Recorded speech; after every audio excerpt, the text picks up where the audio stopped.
Si Renz Abando naman ang isa sa mga players na nagpakita ng hustle na may kasamang puso sa mga laro ng Gilas at napansin ito ng NBA G League MVP na si Carlik Jones. Ayon nga dito kay Carlik Jones ay nagawa ni Renz Abando na pwersahin na ipasa na lamang niya ang bola sa kanyang kakampi dahil nga sa depensa ni Abando. Nakita natin yung puso at laro ni Abando dito sa 2023 FIBA World Cup at maging ang mga nakakabantayan niya ay napapansin talaga ang hustle ng player na ito. Muli nating makikita si Abando sa KBL o Korean Basketball League. Isa sana ang Korea sa makakapaglaro sa FIBA World Cup kaso hindi sila nagpadala ng team noong February window qualifiers dahil na rin sa COVID. Maging itong si Eiji Edo ay marami ang nag-aabang sa kanya ngayon dito sa Japan B-League dahil sa masusubukan na ang lakas nito sa isang pro basketball league. Kung hindi lang ito nagka-injury at nagtuloy-tuloy ang laro niya ay posible na na-draft ito sa NBA. Sobrang laki ng epekto ng kanyang injury sa kanyang basketball career dahil na rin sa nahinto ito sa paglalaro. Tinalawang ng konti at noong bumalik sa Toledo Rockets ay hindi na siya ang main center o power forward. Si Eiji Edo sana ang main center, power forward ng Toledo Rockets kung hindi ito nagka-injury at kung hindi lang ito nagka-injury ay mas malakas pa ang laro niya sana ngayon. Nagsimula na rin ang preseason games ng Japan B-League at naglaro na ang team ni Kai Sotto na Hiroshima Dragonflies laban sa Albark Tokyo. Alam ng team ng Hiroshima Dragonflies kung paano gamitin ang isang Kai Sotto at kung walang ibang plano ang Wasserman dito kay Kai ay makikita natin siya sa team ng Hiroshima Dragonflies ngayong 2023-2024 Japan B-League season. Si Eiji Edo naman ay maglalaro para sa team ng Toyama Grouses dito rin sa Japan B-League at pwede at posibleng mangibabaw ang laro ni Eiji Edo dito sa Japan B-League.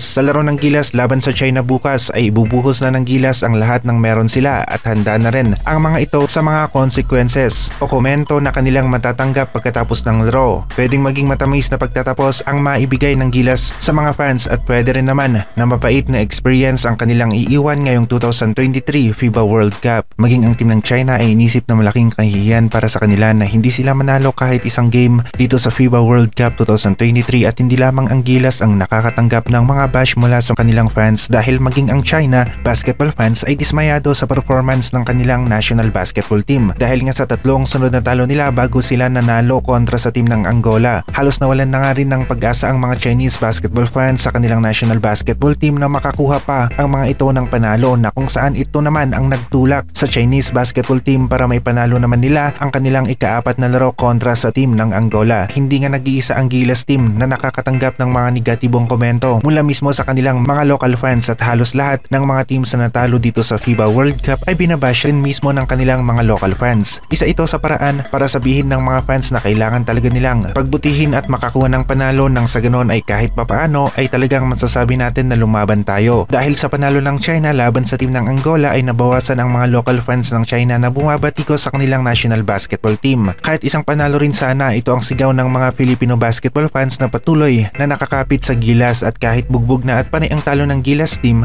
ay kanila pa rin itong ipinagtatanggol sa mga milyong-milyong fans na sawa na sa talo. Iilan na lang talaga ang may tiwala pa sa sistema ng Gilas dahil na rin sa resulta ng kanilang laro.